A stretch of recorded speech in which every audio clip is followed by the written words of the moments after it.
ئەگەر لە خەڵکی کوردستان پرسی لەم سات و کاتەیە کە وەزعیەتێکی زۆر خراپ و ناهەمواری هەیە لەباری ژیان و گوزەرانەوە، نەڕاتب هەیە، نە ئاو هەیە، نە کارەبا هەیە، نە خزمەتگوزاری هەیە، باجەکان بە حەدێک چوونەتە سەرەوە کە تااقەت پڕوکێنن ناتوانن ئینسانەکان لەژێر ئەو بارە گرانەی کە حکوومەتی هەرێم خستوێتە سەرشانی ئەم خەڵکەیە جوابگۆ بن.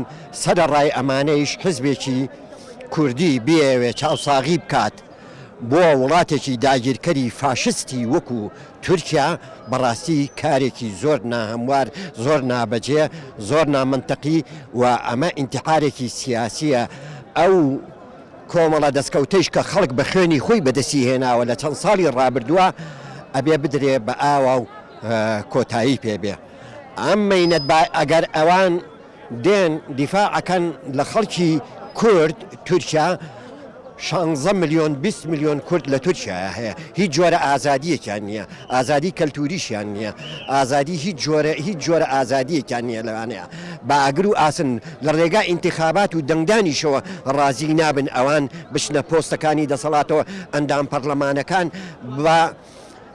بە حکمی دەرەوەی یاسا ئەگیرێن و دادگایی ئەکرێن و دەنگەکانیان لێوەرەگیرێتەوە. بەڕاستیەوە کارەساتە مەفروزە هەموو خەڵکی کوردستان دژی ئەمە. من کە کەسێکی لەوانەیە بێلایەن بم، سەر بە هیچ جیهەتێکی سیاسی نەبم، بەڵام لە هەمان کاتیشا ئامادە نیم بۆ ڕۆژێک لە ڕۆژان پشتگیری هیچ جیهەتێکی سیاسی بکەن بێت شەڕی پەکەکە بکات یا شەڕی کوردستانی ڕۆژهەڵات بکات یا ڕۆژ ئاوا بکات. بەڕاستی ئەمە کارەساتە لە بەرابەر خەڵکە، مەفروزە خەڵک ڕێگا نەدا، خەڵک ڕۆژانە برژێتە سەر جادەکان لە بەرابەر هەڵگیرسان و ئەوانێ. وەزعی خەڵک چووکە زۆر خراپە. ئەگەر بێتەوە شەڕێکیش بێ ئەمان هیچ شتێک نییە موچەی خەڵک نادەن.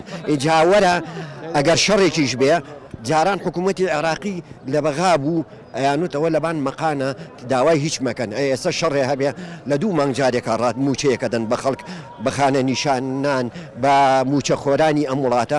بەڕاستی کارەساتە. حزبەکانی باشووری کوردستان یەکێک عمیلی پارتی عمیلی تورکیا و یەکێک عمیلی ئێرانە و یەکێک عمیلی عێراق و لەوەتی ئەمانە هەن عمیل بوون بە کرێژگیرا و نۆکەری بێگانە بوون. ئێستا ئێمە بمانێت چی لەمانە سەوزکەین؟ ئەمانە کوردایەتیمان بۆ بکەن، دەوڵەتمان بۆ دروستکەن. ئەمانە گەورەترین دوژمنی کوردن. کورد بە درێژایی مێژوو دوژمنی نەبووە، خۆی دوژمنی خۆی بووە، خۆی خائین و خۆفرۆش بووە، خۆی بە کرێژگیرا بووە. پەکەکە حزبێکی ڕێکخراوە، حزبێکی چەکداری ڕێکخراوە، وەکو حزبە سۆڵەکانی باشووری کوردستان و ڕۆژهەڵاتی کوردستان نین. حزبێکی ڕێکخرا و کۆمەڵێک گەریلای باش بە هەزارەهەنگ گەریلای باش بەو شاخانەوەن. ئەمانە توانای ڕوبەڕووبوونەوەی سوپای داگیرکەران و پارتیشیان هەیە.